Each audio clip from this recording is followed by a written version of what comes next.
Nobody wants a single mom with baggage. That's what my sister said, right there, at her own wedding, into the microphone, smiling. Hi, I'm Calista Vane, 34 years old, single mom, and an accountant in a small town called Charleston, South Carolina. My son Eli is 10, smart, gentle, fiercely kind, everything I ever wanted to raise in a world that's often too cruel.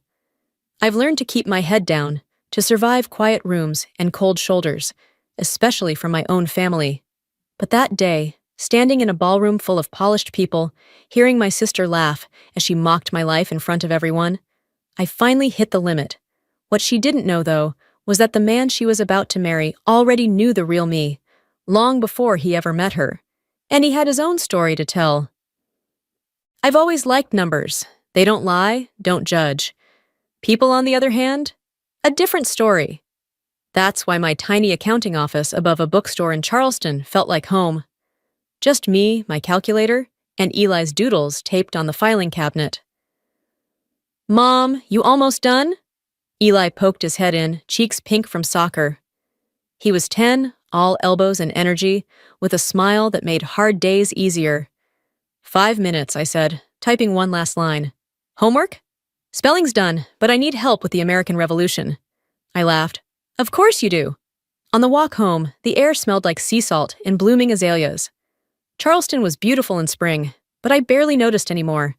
My head was full of numbers and family obligations, especially the latest one, dinner at my mother's house with my sister Serena and her fiancé.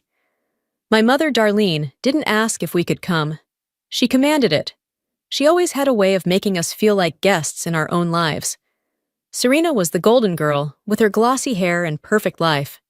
And now, she was marrying Julian Renner, a financial advisor with a Harvard degree and a face fit for a billboard.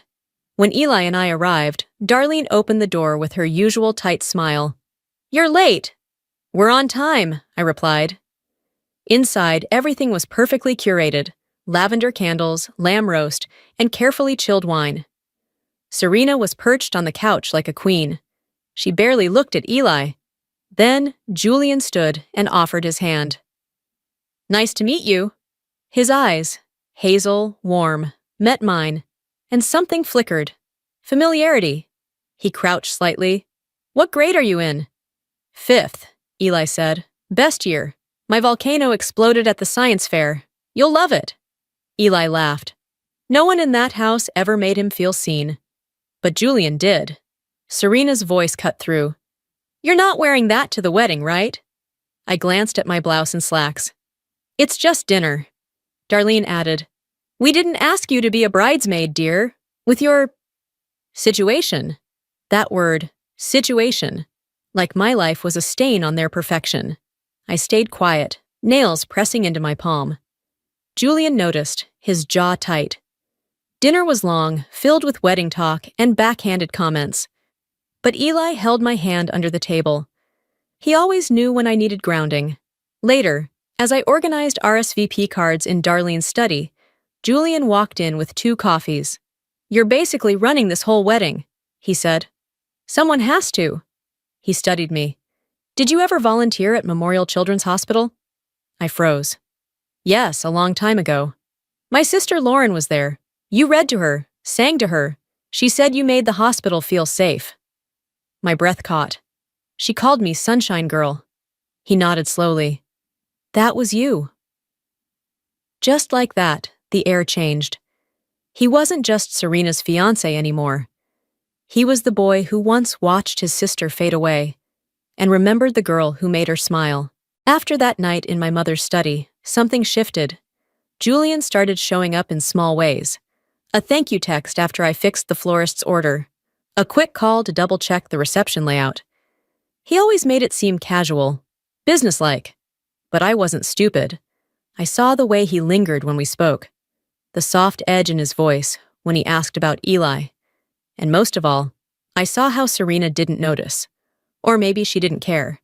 Julian was just another accessory to her, presentable, educated, lucrative. 2 weeks before the wedding, the pressure hit a fever pitch. The dress fittings, seating charts, guest list corrections, all dumped onto me without a single please or thank you. My evenings disappeared into color-coded spreadsheets and napkin sample deliveries. And when I wasn't solving Serena's wedding meltdowns, I was helping Eli build his science project volcano. We worked at the kitchen table together, his hands covered in glue and baking soda. "You're doing too much, Mom," he said one night. I paused. "What makes you say that?" He shrugged. "You're always tired. You haven't smiled for real in a while." I smiled then, not because he was wrong, but because he saw me. My 10-year-old saw what no one else in my family cared to notice. The next day, Julian called. "Can we meet?" he asked. "Somewhere quiet. I promise it's not about place cards." We met at a coffee shop near the marina, where the scent of salt and espresso mingled in the air. He looked tired but resolute. "I need to ask you something," he said after we sat. "And I know it's going to be complicated." "Go ahead," I said, wrapping my hands around the mug. "I want you to be my maid of honor." I blinked. "That's not how it works. Serena didn't even ask me to be a bridesmaid." "I know," he said quickly. "She wouldn't. But I told her I want this. You've done everything already, and this... it feels right." I stared at him. "Julian, you're marrying my sister." He leaned in. "I thought I knew her. I thought I knew what I needed. Someone polished. Someone loud enough to drown out the grief. But then I saw you again, and it reminded me of what mattered." I shook my head, heart racing. "This isn't about me." "Yes, it is," he said softly. "Lauren loved you, and I see why." I didn't say yes, I couldn't, but I didn't say no either. That night, my phone rang. My mother's name flashed on screen. "What were you thinking?" She hissed before I could even speak. "Serena is distraught. You had to make this about you, didn't you?" "I didn't ask for anything," I replied, voice even. "Julian did. You always play the victim. Just don't ruin her day." "I won't, but if she doesn't want me there, she can say so." There was a long pause. "You can't back out now. Julian's told everyone. Don't make a scene." I hung up without another word. Eli was on the couch, building a Lego space station. "Was that Grandma?" he asked without looking up. "Yeah." "She mean again?" I hesitated. "Let's just say, not very nice." He nodded. "Then don't listen. You always tell me to ignore people who are wrong." I chuckled despite myself. "Guess I better start taking my own advice." In the days leading up to the wedding, Serena avoided me completely. No texts, no calls, no passive-aggressive emails, which was almost eerie. I thought about pulling out a dozen times, but then I'd remember the look on Julian's face, or the way Lauren used to smile when Eli handed her a drawing. There were moments when I caught Julian watching me, like he was trying to solve a puzzle he already knew the answer to. There was no flirting, no touching, no inappropriate glances. Just awareness, like we were both waiting for something neither of us had the nerve to name. And beneath all of it, there was Eli. At his next soccer game, Julian showed up unexpectedly, standing on the sidelines next to me.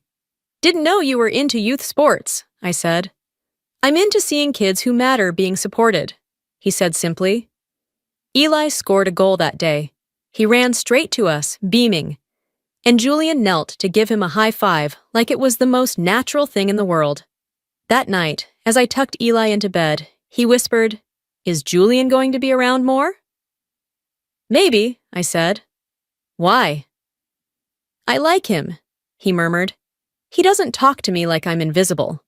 I kissed his forehead. "Me too, buddy." And just like that, something started to shift, not just in Julian or in me, but in the world around us. The day of the wedding was clear and warm, the kind of spring day Charleston was famous for: soft breeze, golden light, and the scent of jasmine in the air. Eli and I arrived early. He wore a navy suit and held my hand tightly, eyes wide with both excitement and unease. I wore a soft sky blue dress, simple, elegant, unassuming. I wasn't there to shine. I just wanted to survive. "You look awesome, Mom," Eli whispered. His words meant more than any compliment I could ever get from my family. Inside St. Andrew's Church, everything looked perfect. White roses, crystal chandeliers, every detail manicured to Serena's vision. Bridesmaids flitted around the dressing room, adjusting straps and sipping champagne. Serena stood at the center of it all in her custom gown, sparkling from head to toe, her expression sharp and unreadable. She barely looked at me. "Try not to trip when we walk down the aisle." "Good to see you too," I said, keeping my tone even. Darlene sat in the corner, already critiquing the photographer's angles. When she caught sight of me, she murmured, "That dress. Very you." I didn't flinch. I'd been called plain my entire life. It didn't sting anymore. The ceremony passed in a blur. I walked behind Serena, held her bouquet, adjusted her veil. I performed every duty with quiet grace, not for her, but for myself, for Eli, who sat in the front pew beside Julian's father, legs swinging nervously, face shining with pride every time our eyes met. For Julian, who caught my gaze from the altar and gave me the smallest nod, steady, warm. But nothing prepared me for what came next. The reception was held in a grand ballroom at the Charleston Opera House. High ceilings, soft candlelight, and champagne towers glittered under crystal lighting. It was extravagant and cold, like most things my family valued. Dinner had just been served when Serena took the microphone. "I want to thank everyone for coming today," she said sweetly, "especially my amazing bridal party, and of course my maid of honor, Calista." There was polite applause. I nodded graciously. Then her voice shifted, just a hair, but I recognized that edge.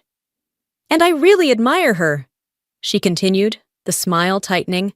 "For raising a child alone, that takes courage, especially when no one's ever really loved you." The room stilled. A few people chuckled uncomfortably. "She's still on the market, folks," Serena added, laughing. "Anyone looking for secondhand goods with a bonus kid?" Laughter cut through the ballroom. Darlene laughed too, loudly. My stomach twisted. Eli's small hand found mine under the table. He was trembling. I stood up. I had to get him out of there. Out of that room. Out of that cruelty. Then a chair scraped loudly behind me. Julian stood. The room fell silent again. He walked to Serena and gently took the microphone from her hand. "I need to say something," he said, voice firm and low. Serena laughed awkwardly. "Julian, what are you—" He held up a hand. She froze. "This was supposed to be my wedding," he said, "but tonight reminded me that no amount of money, flowers, or polished veneers can hide the truth." Gasps spread across the room. He turned and looked at me. "Calista and I didn't just meet last month. We met years ago at Memorial Children's Hospital. My sister Lauren was dying. Calista was the one who sat with her, read to her, made her laugh. She was our light during the darkest time." I froze. Eli squeezed my hand harder. His eyes were wide. "She brought her son, too," Julian continued. "Little Eli, he drew stars and planets for Lauren. She kept everyone by her bed. She called him her little astronaut." The ballroom was dead silent. Julian turned back to the crowd. "So when I heard what was said here tonight, about Calista, about Eli, I knew I couldn't go through with this." Serena's jaw dropped. "You don't mean that." Julian looked at her without blinking. "I absolutely do. I'm calling off the wedding." Gasps again. A glass shattered somewhere in the back. Darlene stood up, pale as a ghost. "You don't know what you're doing." "I know exactly what I'm doing," Julian said. "Send me the bill." Then he walked to Eli, got down on one knee. "Thank you," he said, "for being the light you are." Eli blinked, unsure, but nodded. Julian stood and turned to me. "Come with me?" I didn't move right away. Everything felt frozen, like my entire life had been leading to this one impossible moment. But then I took his hand. And together we walked out, past Serena's tears, past my mother's glare, past every person who ever made me feel less. We didn't stop until we were outside, under the Charleston stars. Julian hailed a cab. "I know a place," he said, "quiet, by the water." The restaurant he took us to was a little seafood shack overlooking the harbor. Wooden deck, fairy lights, the sound of waves crashing nearby. For the first time all day, I could breathe. We didn't say much during the meal. Eli colored on a napkin. Julian stared out at the water. Finally, he spoke. "I'm sorry." "For what?" I asked. "For the speech, the mess, everything." "You don't apologize for telling the truth," I said. He nodded. "After Lauren died, I lost myself. Serena was noise. I thought that's what I needed." "But it wasn't," I said. "No," he whispered. "It wasn't." His phone buzzed on the table. Serena's name lit up the screen. He silenced it. "She's going to keep calling," I said quietly. "She'll hear from my lawyer," he said. Eli looked up then. "Julian?" "Yeah, buddy?" "Remember those drawings, the stars I made for the lady in the hospital?" Julian smiled. "That was my sister. She loved them." "She said I was funny," Eli said. "You were her hero," Julian replied. The waves rolled in, and for the first time in years, the silence didn't feel like loneliness. It felt like peace. The next morning, we visited Lauren's grave. The cemetery was quiet, tucked between tall pines and overlooking the bay. Julian walked slowly, white daisies in one hand and a small stone in the other, painted with a yellow sun and stars, edges worn with time. Eli walked beside him, hands in his coat pockets. "This was hers?" he asked, eyeing the stone. Julian nodded. "She kept it by her bed." We reached the marker. Simple, clean, engraved with beloved. Julian knelt and placed the flowers, then gently set the stone beside them. "She always said your drawings made her feel brave." Eli stared. "I didn't think she'd remember me." "She never forgot you." I stood behind them, heart heavy but soft. It didn't feel like grief. It felt like closure. Julian stood and reached for my hand. I let him take it. A year later, my life had changed in ways I never thought possible. I opened a small financial office downtown, Vane Financial Services. The name had been Julian's idea. "You built this," he said. "Let them know it." The space was warm, honest, not fancy, but real. On the wall behind my desk hung Eli's latest drawing, a rocket ship blasting through a field of stars. Business was steady, word spread. People came not just for advice, but for someone who listened. At home, Eli thrived. He was stronger now, more sure of himself. He'd become the kind of kid who stood up for others, not just himself. And Julian? He never missed a single game, or dinner, or bedtime story. We weren't married, not yet. But we were a family. As for Serena and my mother, Darlene, they faded into the background. Serena's career never recovered from the wedding scandal. People talked, jobs stopped calling. She moved away quietly, without a word. My mother tried to reach out. Voicemails, awkward apology cards, but I didn't answer. I had nothing cruel to say. I just had nothing left for them. Some endings don't need revenge. Just silence. It was Christmas Eve when Julian brought out the box. Eli was asleep on the couch, the glow of tree lights dancing on his face. Julian and I sat by the fire, cocoa in hand. "This belonged to Lauren," he said, opening the lid. Inside sat a vintage emerald ring. "She told me to give it to someone who reminded me what love means. That's you." Tears rose before I could speak. "Calista," he said, "will you marry me?" I looked at the ring, at the boy asleep under the tree, at the man who saw me before I saw myself. "Yes," I whispered. Outside, snow began to fall, light, gentle, like peace finally finding a place to land. There's something funny about healing. You don't notice it at first. It doesn't arrive with fanfare or fireworks. It's quieter than that, like a door you'd forgotten was ever locked suddenly swinging open. For years, I thought survival was the best I could hope for. I thought if I kept my head down, stayed useful, stayed silent, maybe I'd earn some scrap of grace. I thought love had to be earned through self-sacrifice, but I was wrong.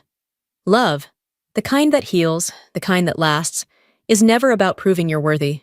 It's about being seen, exactly as you are, and still being chosen. When Serena mocked me at her wedding, I could have let it define me. I could have walked away, once again absorbing the cruelty my family had handed me for years. But I didn't, because that moment, public, humiliating, and awful, became something else. A mirror, a line in the sand. And on the other side of that line stood Julian, choosing not perfection, but truth. And standing beside us was Eli, my son, my anchor, my reason. I don't know what the future holds. I don't expect life to be easy just because I finally stepped into the light. But I do know this. I have a home now, not just the roof over our heads, but the space where we laugh, fight fair, and let each other be human. I have work that matters, a son who shines, a man who never asked me to shrink myself. Serena once called me secondhand. But secondhand means lived in, proven, resilient, and I'll take that any day over being shiny and hollow. To anyone listening, if you've ever been told you weren't enough, weren't wanted, weren't worthy, I'm here to say that was never the truth. You were always more than they saw. You were always worth choosing. I see you, and I hope one day you see yourself too.